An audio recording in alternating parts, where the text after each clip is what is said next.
Oh, boy, gising na pala kayo. Oh boy, kakape ako, nagugutom ako, wala na din. Ay, sakto. May pinamili ako ngayon lang. Ano nang pinamili mo?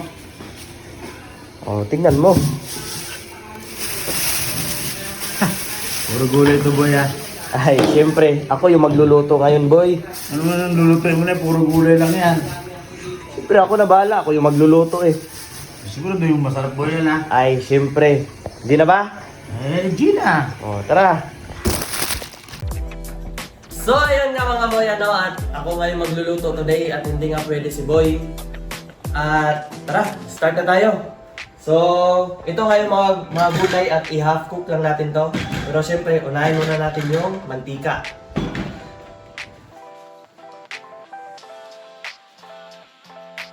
At ayun nga no, mainit na yung mantika, ilagay na natin yung carrots.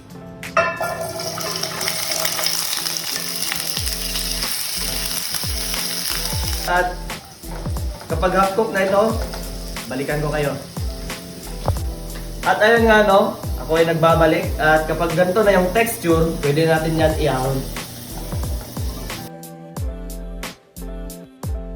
At yung isunod natin na iprito ay yung patatas. At kapag ganito na nga yung texture ay pwede natin itong i-ahon.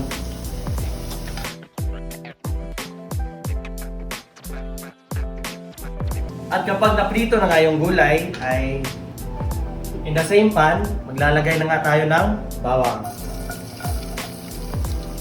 Yung sibuyas.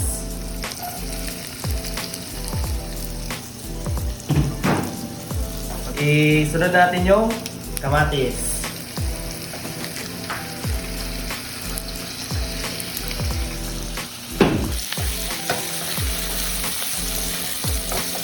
At kapag ganito na nga yung texture ay lagyan natin ng patis para pampalasa, no?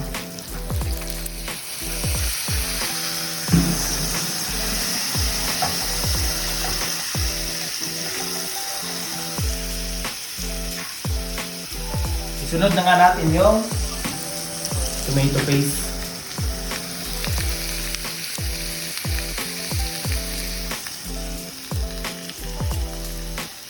Tuwan lang, tapos halo na naman.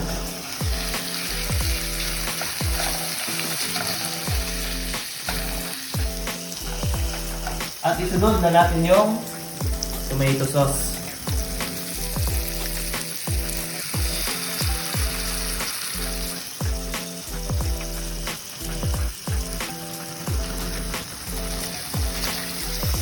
Never spread. Tapos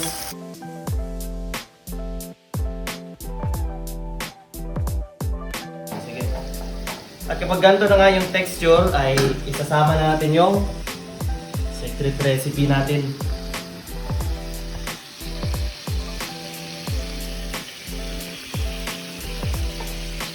Ayun, no?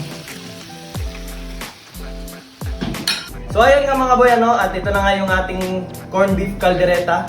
So sigurado talagang magugulat si boy nito kasi nga yung caldereta nila dito ay may gata. At sa amin naman sa Davao ay walang gata. So tara, tikman natin.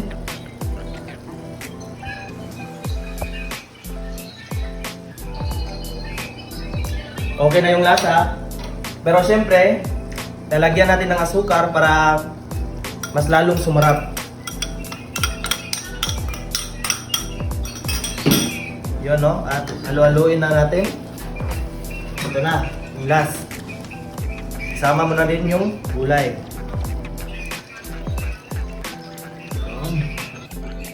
Ayun nga mga boy, no? At ito ay tapos na. Tara, kain na tayo.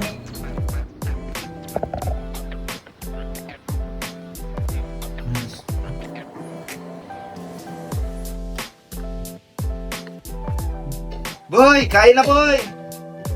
Boy, kakain na! Parang puputo eh. May luto mo boy? Tikman mo boy. Corn beef lang to, bugok. Nung corned beef, tikman mo. O ano? Ano masarap ka, no? O, sabi ko Ano ba sa'yo. may luto dyan? Ano tawag dyan? Corned beef caldereta boy. Luto lang gata. Siyempre, wala talagang gata. Buko kung gata ang corn beef dito, nilalagyan ng gata. Boy, sa amin boy, walang gata boy. May gata nga ni. Ang gata boy, tikman mo lang. Okay lang, sarap naman. Tara, kain tayo. Matani.